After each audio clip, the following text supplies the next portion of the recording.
কেন্দ্ৰৰ তৰফৰ পৰা এইবাৰ অষ্টদশ কৰ্মশালা বিহু কৰ্মশালা হৰি মন্দিৰত আমি যোৱা 25 তাৰিখৰ পৰা অহা 31 তাৰিখলৈ আমি কৰ্মশালাখন আয়োজন কৰিছোঁ।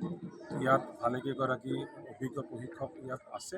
হিৰণময় কলিতা, দুৱাই বিহুৰাণী, ৰাজীৱ ভূঞা, ভূপেন চন্দ্ৰ দাস, ৰঞ্জী প্ৰশান্ত আহিব আৰু লগতে মনোজ হালৈ বহুকেইগৰাকী ইয়াত প্ৰশিক্ষক আছে। আৰু লগতে আমি সুখী এনেকুৱা এটা নিৰ্বাচনী বতৰৰ মাজত 250গৰাকী ছাত্ৰ ছাত্ৰী ইয়াত নাচিব ঢোল বজাবলৈ আহিছে।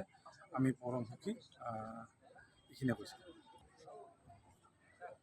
2008 চনৰ পৰা হেঁপা সাংস্কৃতিক কেন্দ্ৰই আমাৰ বিহু কৰ্মশালাখন আয়োজন কৰি আহিছে আৰু 2008 চনৰ পৰা আমাৰ এই বিহু কৰ্মশালা আয়োজন কৰা হৈছে। লগতে অসমভাৱে আমাৰ বিহুৰ এখন স্কুলো আছে হেঁপা সাংস্কৃতিক কেন্দ্ৰ।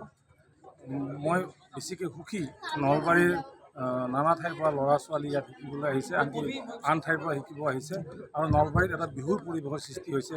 বহুকেইজন ঢুলীয়াৰ সৃষ্টি হৈছে, বহুকেইগৰাকী ভাল নাচনি, য'ত আজি দুৱাই বিহুৰাণীও নাচিব গৈছে। এই ক্ষেত্ৰত আমি আশাবাদী যে আগন্তুক সময়ত আকৌ নতুন ল'ৰা ছোৱালী ওলাব।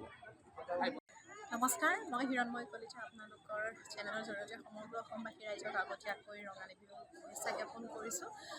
হেঁপাহৰ উদ্যোগত যি অষ্টদশ বাৰ্ষিক বিহু কৰ্মশালাৰ আয়োজন কৰিছে, আজি তৃতীয়টো দিন আৰু খুব বেছি ভাল লাগিছে, কাৰণ যথেষ্টখিনি প্ৰশিক্ষাৰ্থীৰ সমাগম দেখিছোঁ। মই যিখিনি গুৰুসকলৰ পৰা শিকি আহিছোঁ সেইখিনি তেওঁলোকক এই 7টা দিনত অকণমান আভাস দিবলৈ চেষ্টা কৰিছোঁ আৰু প্ৰশিক্ষাৰ্থীসকলে খুব সুন্দৰকৈ এতিয়ালৈকে আঁকোৱালি লৈছে, তেওঁলোকে চেষ্টা কৰি আছে। গতিকে মই আশাবাদী যে নলবাৰীৰ যি হেঁপাহৰ উদ্যোগত কৰ্মশালাৰ আয়োজন কৰিছে সেয়া যাতে যুগ যুগান্তৰলৈ বিয়পি যায়, তাকে আশা ৰাখিছোঁ। ধন্যবাদ। যিকোনো খবৰৰ বাবে যোগাযোগ কৰক আমাৰ এই নম্বৰত 9181 307 221।